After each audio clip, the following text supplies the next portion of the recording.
نحمده ونصلي على رسوله الكريم اما بعد فاعوذ بالله من الشيطان الرجيم بسم الله الرحمن الرحيم رب اشرح لي صدري ويسر لي امري واحلل عقدة من لساني يفقهوا قولي۔ کچھ چیزیں اس حوالے سے کہ ہم پھر عید کے دن کیا کریں، سنت نبی صلی اللہ علیہ وسلم سے کیا کچھ ثابت ہے۔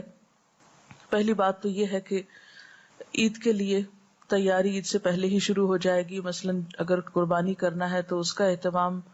پھر اسی طرح اگر قربانی نہیں بھی کر سکتے تو اس ریچول میں شرکت کے بال وغیرہ نہ کاٹے جائیں، نہ تراشے جائیں، نہ ناخن تراشے جائیں، جب ذوالحج کا چاند نظر آ جائے۔ پھر اسی طرح جب عید کا دن ہو تو صبح کے وقت غسل کر کے اچھا لباس پہننا، نئے کپڑے ہوں تو نئے پہنے جائیں، اگر نئے کسی کے پاس نہیں ہیں تو بھی دھلے ہوئے کپڑے پہننا جو ہے وہ ضروری ہے۔ ابن عباس بیان کرتے ہیں کہ رسول اللہ صلی اللہ علیہ وسلم عید الفطر اور عید الاضحیٰ کے دن غسل فرمایا کرتے تھے، یعنی خاص طور پر تیاری کیا کرتے۔ پھر اسی طرح ایک اور روایت میں حضرت جابر کہتے ہیں کہ آپ صلی اللہ علیہ وسلم عیدین اور جمعے کے موقع پر اپنی سرخ چادر پہنا کرتے تھے، یعنی خصوصی لباس کا اہتمام کرتے تھے۔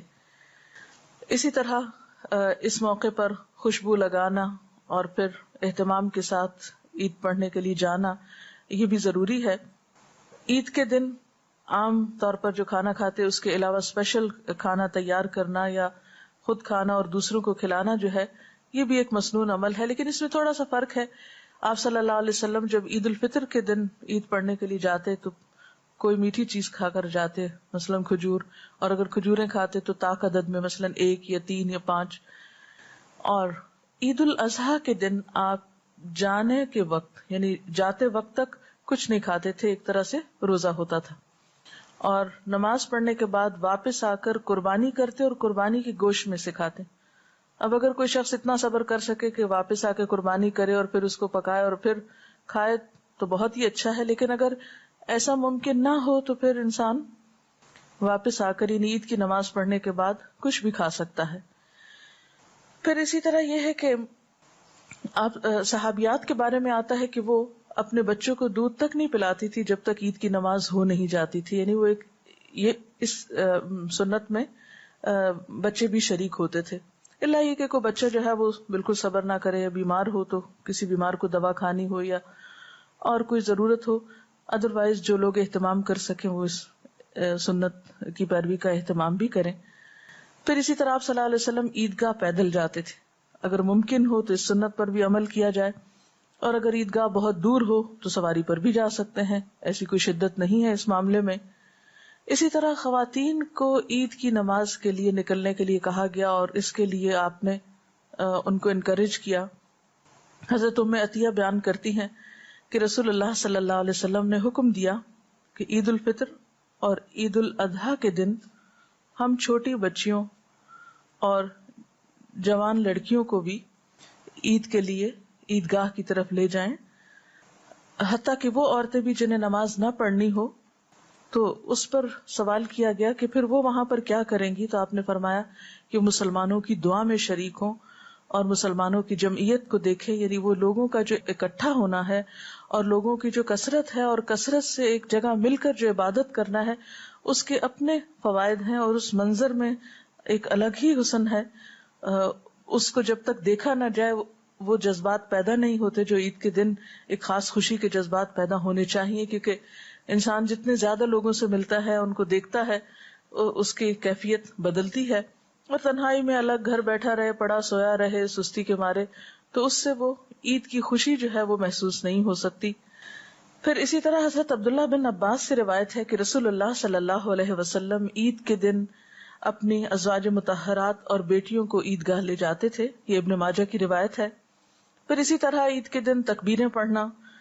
عیدگاہ جاتے وقت اور واپس آتے وقت اللہ اکبر لا الہ الا اللہ واللہ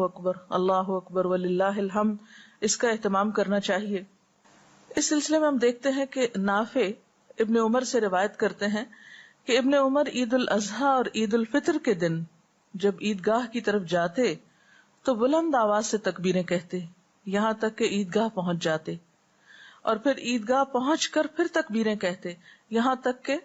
نماز عید پڑھنے کے لیے امام صاحب نکل آتے، کیونکہ اس دن خاص طور پر اللہ کی بڑائی بیان کرنی چاہیے، کیونکہ ایک خوشی کا موقع ہے اور خدا کی یاد سب مل جل کر کرتے ہیں، اور اس یاد میں سب سے زیادہ اللہ کے نام کو بلند کرنا ہے۔ مرد حضرات بلند آواز سے تکبیریں کہیں گے، لیکن خواتین جو ہیں وہ دل میں تکبیریں پڑھ سکتی ہیں۔ اسی طرح عید کے موقع پر رشتہ داروں کے ہاں ملاقات کے لیے جانا، ان کو اپنے ہاں مدعو کرنا، ہمسایوں کا خیال رکھنا، ضرورت مندوں کا خیال رکھنا، یہ سب بھی اس دن ضروری ہے۔ اور ایک اور اہم بات یہ کہ خوشی کے موقع پر پھر اللہ کو یاد رکھنا، یعنی نمازوں کے اوقات کی پابندی کرنا اور خوشی میں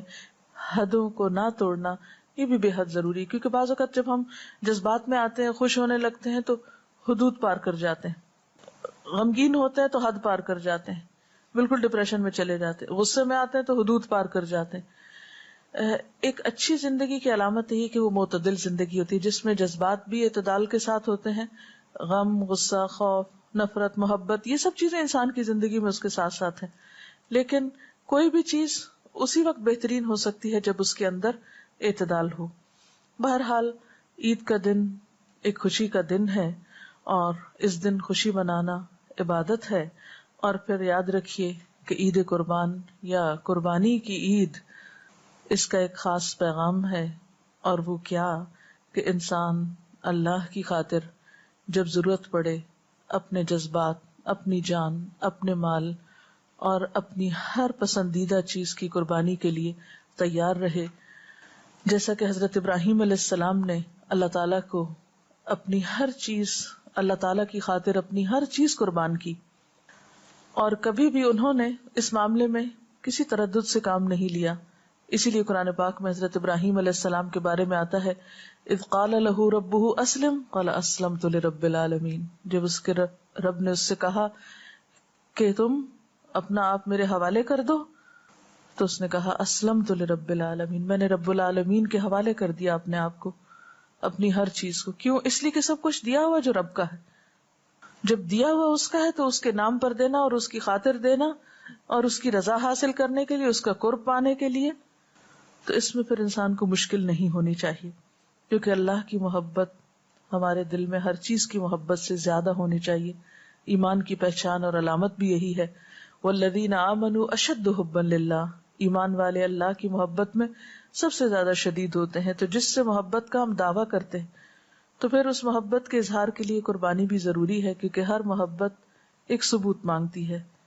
اور پھر وہ ثبوت قربانی سے بڑھ کر اور کیا ہو سکتا ہے۔